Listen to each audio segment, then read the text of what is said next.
Good evening, ladies and gentlemen. It is currently Monday, May 31st, 2010, and this is Day 9 Daily, number 127. And of course, because it's May 31st, I realize that I need to pay my rent. You know, that's really the only thing that reminds me is the fact that I'm actually saying the day out loud every single time I do a show, so whoopsie daisy's gonna have to get that to Asher, my house manager. But until then, we get to watch some awesome TVP action between White-ra and Maka. Maka, of course, the unbelievably baller Korean player, the Terran, who really has been impressing me a ton. Not just in his Europe versus Asia show match series matches. No, not just there, where, of course, he tore through a bunch of top European players. But there was... what Korean tournament was it? I believe it was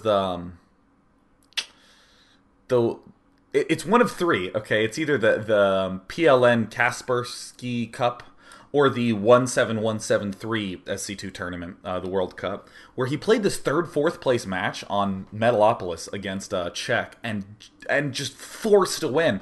And that is so cool because anytime you see a competitive game in its infancy, you tend to see this one-sidedness to it, you know? It's like both players sort of build up and then this one just sort of fell over, and that was that. But not in that game. Oh my god, Maka just he seemed to be behind all game long, and he just kept punching Zerg in the face until he eventually won. It moves from being in its infancy to punching people in the face, and that's when I really value it as a game. In other unbelievably kick-ass news, I'm now the proud owner of Volume 1 of Akira! Oh my god, look at this. Look how thick this is. It's not a comic book, it's like a murder weapon. And there's a few things I love about Akira. First of all, it's good, and there's 5 more of these. There's 6 volumes in the series. And also, in contrast to the movie, it makes sense, which is great. And I don't know how many of you read comic books or have ever experienced reading comic books, but here's the thing about comics, is that I don't like having to have an encyclopedia with me to just get it, because I remember when I was younger, I wanted to get into comic books because I thought that would be a cool thing to be into. I had these fantasies of me just being on a couch reading a comic book and people walking by going, "Oh, he reads comics. He's cool." Same way with Starcraft, right? So the problem is I started reading some of the old Spider-Man comics and some of the Iron Man stuff, and it's almost like if you went to date a girl and it's just "Oh, we're dating now," and she said, no, you're actually dating 1,000 people, and here are their backstories, and there'll be quizzes regularly, and you're just okay, I'm just not that interested in dating. I don't have enough time. I can't study enough hours in the day, and that's why I kind of put those down. But once you get stuff like Akira, where it's just on page 1, the story begins, as opposed to on page 1 we pick up where we left off from a story that began in the 1960s. So I'm loving Akira. So I'm definitely getting all the volumes after this. Is there anything else left on the bookkeeping? Yes, subscribe to me on Twitter, twitter.com/day9tv. Subscribe to me on YouTube, youtube.com/day9tv. And watch me right here at day9.tv. Alright, sweet. We're just going to bounce right into this match. I probably have more important stuff to talk about, but whatever. I really want to show off this game. This was from the Europe vs. Asia show match series that, of course, I cast with the lovely Mr. Gritor. And the problem was that this match happened when I was driving back from San Diego. Because, of course, I went to the MSL Finals party, and it was an absolute delight meeting all these sick hero gigaballers who were there. There were even some people as nerdy as I who brought the game Dominion, which, of course, if you don't know about, Google it. Dominion, just a sick card game. But anyways, it was great meeting all of them there. But I missed this match, and in all the Europe vs. Asia show match series I've casted, Asia has just wounded everyone from Europe, seriously hurt them. This is Maka from Asia, and his team was currently up 1,000,000-0. But the Europeans put up a great fight the day I was gone, and this was the epic series. This was the real game changer, series changer. It was awesome, right? So this is game 5 between White-ra and Maka. This is on Incineration Zone, as you might note, because you look at it and go, "Oh, it's Incineration Zone." So this map is... I almost said stupid. I don't want to say that. I don't want to say stupid. it's just like incredibly aggressive because everyone sees me do this thing at the start of every game. Whoa, look at how close the bases are.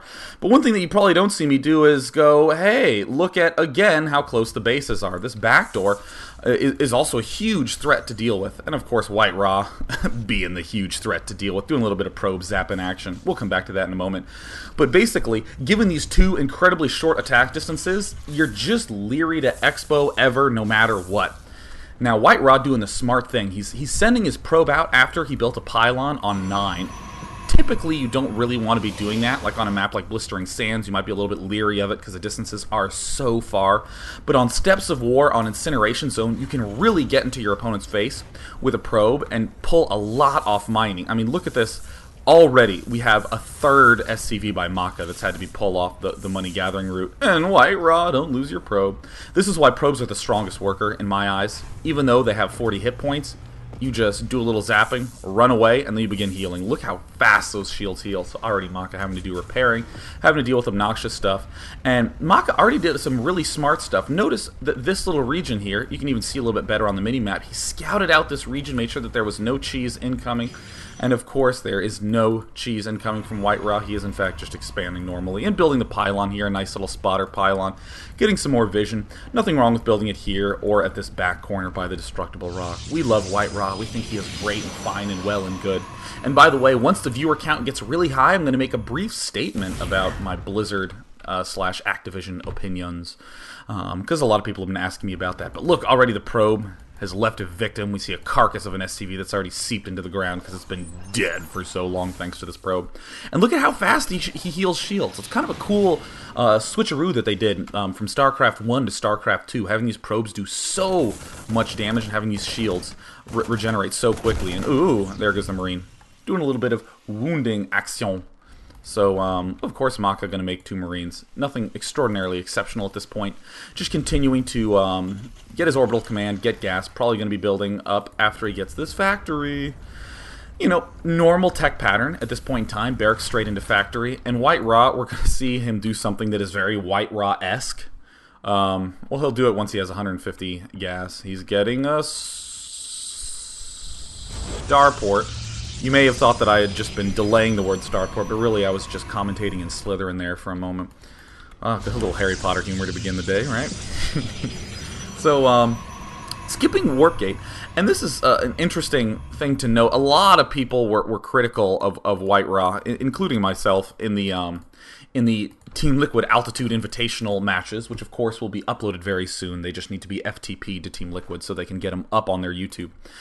But White-ra was skipping this Warp Gate a lot against his Protoss opponent Tester, and a lot of people just view the... Oh, by the way, this is my microphone. It's always off camera, but of course I just moved it a little bit closer today.